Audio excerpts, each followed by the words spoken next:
নাহমাদুহু ওয়া নুসাল্লি আলা ৰাসূলিহিল কাৰীম আম্মা বা'দ। সম্মানিত সামিনে কেৰাম, আমি আলোচনা কৰি আছিলোঁ হজৰ বিভিন্ন গুৰুত্বপূৰ্ণ মাসাইল। ইয়াৰ ভিতৰতে যিখিনি ফৰাইজ আছিলে আৰু যিখিনি ৱাজিবাত আছিলে এইখিনি আলোচনা কৰা হৈছে। ইয়াৰ পিছতে আমি আলোচনা কৰিবলৈ বিচাৰিছোঁ যে হজৰ সম্পৰ্কে এজন হজ কৰণেৱালা ব্যক্তিৰ কাৰণে যিখিনি সুন্নত আছে আৰু যিখিনি ইহৰামৰ অৱস্থাত মনা কৰাৰ কাম আছে এইখিনি সম্পৰ্কে আলোচনা কৰিব বিচাৰিছোঁ। প্ৰথমতে যি সুন্নত আছে সেই হজ কৰাৰ ব্যক্তিজনৰ কাৰণে সেইখিনিৰ ভিতৰত প্ৰথমতেই হ'ল যে তাৱাফে কুদুম, অৰ্থাৎ মিকাতৰ বাহিৰৰ পৰা যিসকল মানুহ আহে মক্কা মুআজ্জামাত সেইসকলে হাজিৰ হৈয়ে যি প্ৰথম তাৱাফ কৰিব এইটোকেই তাৱাফে কুদুম বুলি কোৱা হৈছে। ৱাজিব আৰু ফৰজ যি তাৱাফ আছে সেই ক্ষেত্ৰত প্ৰথম যি 3টা চক্কৰ লগাব তাত ৰমল কৰা, ইয়ানি চিনা তান কৰ চালনা, যাৰ অৰ্থ হ'ল যে অলপ বীৰ বিক্ৰমেৰে সৈতে খোজ কঢ়া। চাইকে দৌৰান, অৰ্থাৎ চাই কৰি থকাৰ অৱস্থাত যি সাবজ বা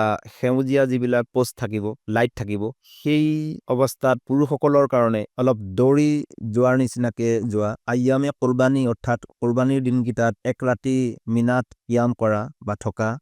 9 জিলহজৰ দিনাখন বেলি ওলোৱাৰ পিছত মিনাৰ পৰা আৰাফাতলৈ যোৱা। মুজদালিফাত ৰাতিটো পাৰ কৰা। 10 জিলহজৰ সূৰজ তুলু, অৰ্থাৎ সূৰ্য উদয় হোৱাৰ আগে আগে মুজদালিফাৰ পৰা মিনালৈ ৰাৱানা হোৱা। 3টা শয়তানলৈ শিলগুটি নিক্ষেপ কৰোঁতে যি তৰতিব আছে সেইটো কায়েম ৰখা ইত্যাদিখিনি সুন্নত আমল কৰাটো হজ কৰা ব্যক্তিজনৰ কাৰণে উত্তম। তাৰ পিছতে আহিছোঁ যে মুহৰিম, অৰ্থাৎ যিসকল ব্যক্তিয়ে ইহৰাম বন্ধাৰ পিছত যি নিষিদ্ধ যিবিলাক কাম আছে সেইবিলাক হৈছে ইহৰামৰ অৱস্থাত যদি হজ কৰা ব্যক্তিজনৰ লগত নিজৰ বিবি আছে তেওঁৰ পৰা আঁতৰি থকা, সৰু ডাঙৰ সকলো গুনাহৰ পৰা আঁতৰি থকা, কাজিয়া বিবাদ নকৰা, কোনো প্ৰাণী চিকাৰ নকৰা বা চিকাৰ দেখুৱাই দিবলৈ ইশাৰা বা ইংগিত নকৰা বা চিকাৰৰ ফালে কাৰোবাক বাট দেখুৱাই দিয়া বা চিকাৰৰ বাবে কাৰোবাক সহায় কৰি দিয়া, এইখিনিও কাৰ্য ইহৰামৰ অৱস্থাত মনা আছে। যিকোনো সুগন্ধি ব্যৱহাৰ নকৰা, নখ নকটা, মুখমণ্ডল আৰু মূৰ ঢাকি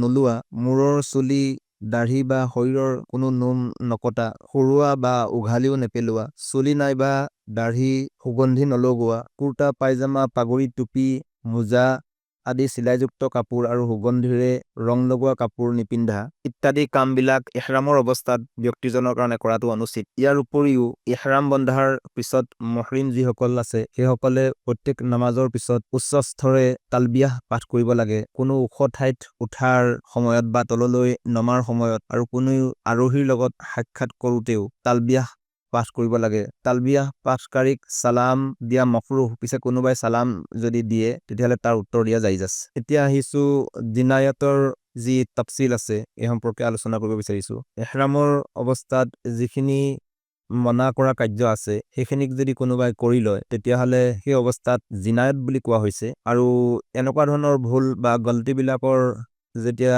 ব্যক্তিজনৰ দ্বাৰা বা সেই হজ কৰা ব্যক্তিজনৰ দ্বাৰা হৈ যায় তেতিয়াহ'লে সেই অৱস্থাত জিনায়তৰ একেবাৰে 3 কিছিমৰ কাফাৰা লাজিম হয়, যেনেকে দম, বদনাহ, সদকা। যি ব্যক্তিৰ যেনেকুৱা ভুল হ'ব তেনেকুৱা ধৰণৰ কাফাৰা আহিব।